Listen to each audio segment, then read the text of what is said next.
Halo teman-teman semua, selamat datang kembali di Satu Dua Harian Menjadi Murid.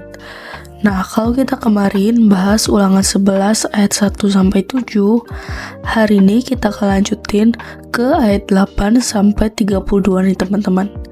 Kita akan membahas tentang ketaatan mendatangkan berkat, ketidaktaatan mendatangkan kutuk.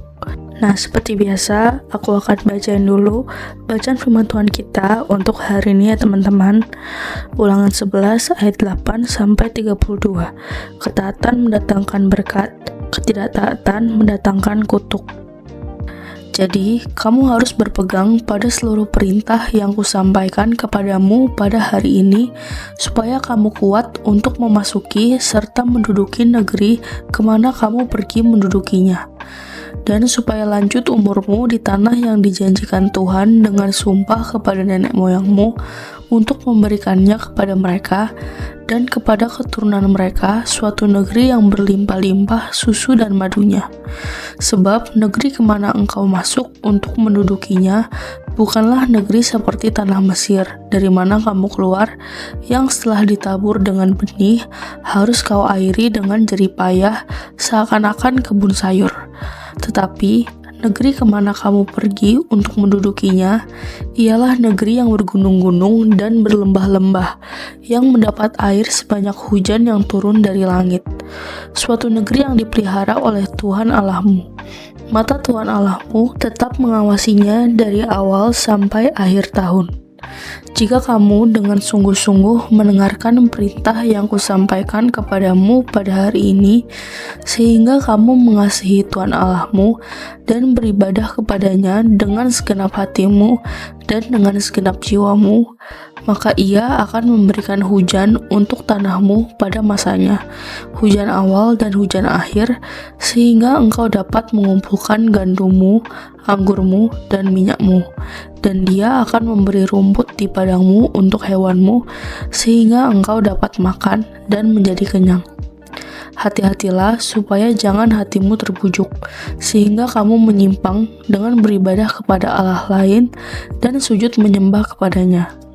Jika demikian, maka akan bangkitlah murka Tuhan terhadap kamu, dan Ia akan menutup langit sehingga tidak ada hujan dan tanah tidak mengeluarkan hasil, lalu kamu lenyap dengan cepat dari negeri yang baik yang diberikan Tuhan kepadamu. Tetapi kamu harus menaruh perkataanku ini dalam hatimu dan dalam jiwamu. Kamu harus mengikatnya sebagai tanda pada tanganmu, dan haruslah itu menjadi lambang di dahimu.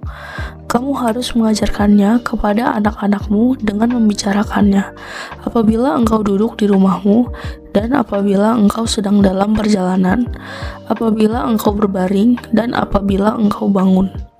Engkau harus menuliskannya pada tiang pintu rumahmu dan pada pintu gerbangmu, supaya panjang umurmu dan umur anak-anakmu di tanah yang dijanjikan Tuhan dengan sumpah kepada nenek moyangmu untuk memberikannya kepada mereka selama ada langit di atas bumi.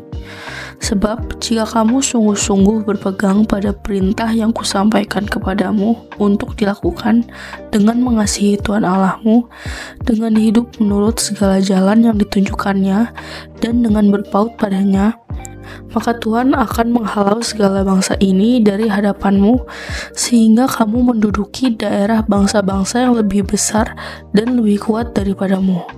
Setiap tempat yang diinjak oleh telapak kakimu, kamulah yang akan memilikinya, mulai dari padang gurun sampai gunung Libanon, dan dari sungai itu, yakni sungai Efrat sampai laut sebelah barat, akan menjadi daerahmu.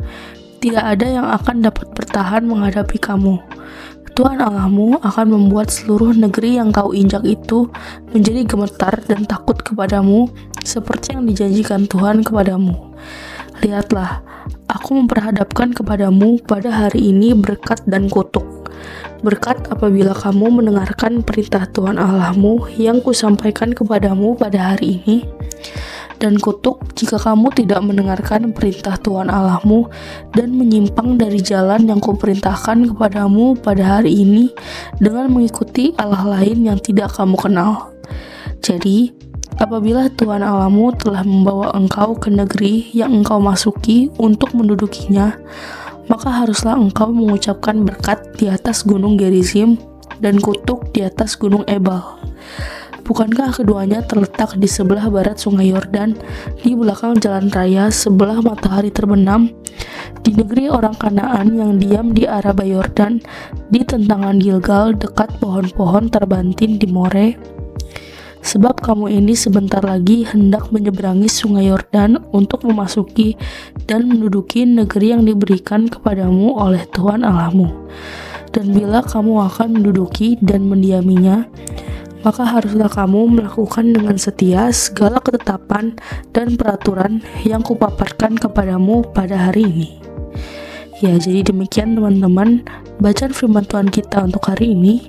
Ayo sekarang kita langsung masuk ke renungannya ya guys.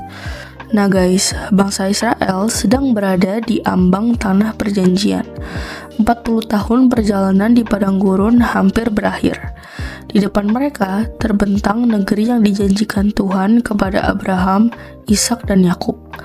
Namun Musa mengingatkan mereka bahwa tanah itu bukan sekedar hadiah. Ada panggilan untuk hidup taat kepada Tuhan Allah. Ayat 8-12 menunjukkan perbedaan besar antara Mesir dan Kanaan. Mesir adalah negeri yang bergantung pada usaha manusia. Penduduknya harus bekerja keras mengatur aliran air dari sungai Nil untuk mengairi tanah mereka. Tetapi Kanaan berbeda. Tanah itu mendapat air dan hujan yang turun dari langit. Artinya, bangsa Israel harus belajar bergantung penuh kepada Tuhan. Ayat 12 berkata, mata Tuhan Allahmu tetap mengawasinya dari awal sampai akhir tahun. Ini adalah gambaran pemeliharaan Allah yang terus-menerus, aka konsisten guys. Gak pakai, ku pelihara kalau aku moodnya bagus, dan tidak kalau mood jelek. Gak gitu guys. Allah konsisten memelihara Israel. Allah bukan hanya membawa Israel keluar dari Mesir, tetapi juga memelihara mereka setiap hari. Kasih dan perhatiannya tidak pernah berhenti. Kemudian ayat 13-15 menjelaskan bahwa ketaatan kepada Tuhan membawa berkat. Jika mereka mengasihi Tuhan dan beribadah kepadanya dengan segenap hati, Tuhan akan memberikan hujan pada waktunya, sehingga tanah mereka menghasilkan gandum, anggur, dan minyak. Ini adalah gambaran shalom Allah, kehidupan yang dipelihara, dicukupkan, dan diberkati. Namun Musa juga memberikan peringatan serius. Ayat 16 berkata, hati-hatilah supaya jangan hatimu terbujuk. Bahaya terbesar Israel bukan hanya musuh di luar, tetapi hati yang perlahan menjauh dari Tuhan. Penyembahan berhala selalu dimulai dari hati yang terpikat. Karena itu Musa memperingatkan, jangan sampai mereka meninggalkan Tuhan dan mengikuti Allah lain. Ayat 17 menunjukkan akibat dari ketidaktaatan. Jika mereka berpaling dari Tuhan, langit akan tertutup, hujan tidak turun, dan tanah tidak menghasilkan apa-apa. Kurangnya hujan pada masa itu dipandang sebagai tanda ketidaksenangan Allah. Israel harus memahami bahwa hidup mereka sepenuhnya bergantung pada Tuhan. Lalu ayat 18-21 memberikan sebuah penekanan penting. Firman Tuhan harus tinggal dalam hati mereka. Firman itu harus diajarkan kepada anak-anak, dibicarakan di rumah, dalam perjalanan, ketika bangun, dan ketika berbaring. Artinya, iman kepada Tuhan bukan hanya urusan ibadah sesaat, tetapi harus menjadi bagian dari kehidupan sehari-hari. Ayat 22-25 kembali menegaskan bahwa ketika Israel hidup taat, Tuhan sendiri yang akan berjalan di depan mereka.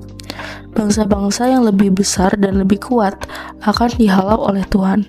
Kemenangan Israel bukan berasal dari kekuatan mereka, tetapi dari penyertaan Allah. Kemudian, bagian penutup ayat 26-32 menghadapkan Israel pada dua pilihan, berkat atau kutuk.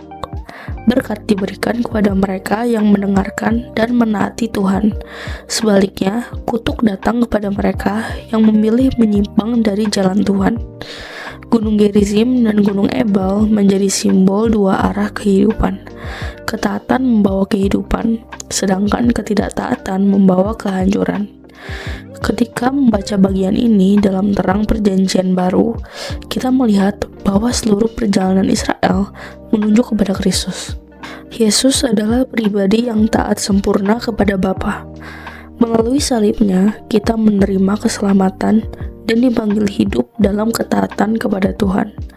Kristus juga mengajarkan bahwa manusia hidup bukan hanya dari roti, tetapi dari setiap firman yang keluar dari mulut Allah. Karena itu, kehidupan orang percaya harus dibangun di atas firman Tuhan, bukan pada kekuatan diri sendiri. Ya, jadi demikian teman-teman renungan kita untuk hari ini. Sekarang aku mau ajak kalian untuk merefleksikan nih guys. Yang pertama, right thinking. Allah adalah pribadi yang setia memelihara umatnya dari awal sampai akhir. Ketaatan bukan sekedar kewajiban agama, tetapi respons kasih kepada Allah yang lebih dahulu mengasihi dan menyelamatkan kita melalui Kristus. Yang kedua, right feeling. Biarlah hati kita dipenuhi rasa syukur karena Tuhan terus menjaga dan memelihara hidup kita. Pada saat yang sama, milikilah kewaspadaan rohani agar hati tidak mudah terpikat oleh hal-hal yang menjauhkan kita dari Tuhan. Yang ketiga, right acting atau tindakan benar. Mari membangun hidup yang berakar pada firman Tuhan setiap hari. Bacalah firman, hidupi kebenarannya, dan ajarkan nilai-nilai firman Tuhan di rumah, di tempat kerja, dan dimanapun kita berada. Nah lalu, pertanyaan reflektif untuk hari ini ada 3 nih guys. Yang pertama, apa yang kamu pelajari tentang karakter Allah dari perikop ini? Yang kedua, bagian mana dalam hidupmu yang masih sulit sepenuhnya bergantung kepada Tuhan? Dan yang ketiga, bagaimana kamu dapat hidup taat kepada firman Tuhan dalam kehidupan sehari-hari? Seperti biasa, teman-teman boleh jawab sendiri, atau kalau mau komen di bawah jawaban kalian, juga boleh banget guys. Ya, jadi segitu aja studi kita untuk hari ini. Sekarang aku mau pimpin kita dalam doa penutup ya teman-teman. Teman-teman, mari kita berdoa. Tuhan, terima kasih karena Dikau adalah Allah yang setia memelihara hidupku dari awal sampai akhir. Ajarku untuk hidup bergantung sepenuhnya kepadamu dan berjalan dalam ketaatan kepada firman-Mu. Jauhkan hatiku dari segala hal yang dapat membuatku menjauh darimu. Biarlah firman-Mu tinggal dalam hatiku dan membentuk hidupku setiap hari. Dalam nama Yesus aku berdoa. Amin. Tetap semangat guys, Tuhan Yesus beserta kita. Thank you for watching and see you in the next video. Bye bye.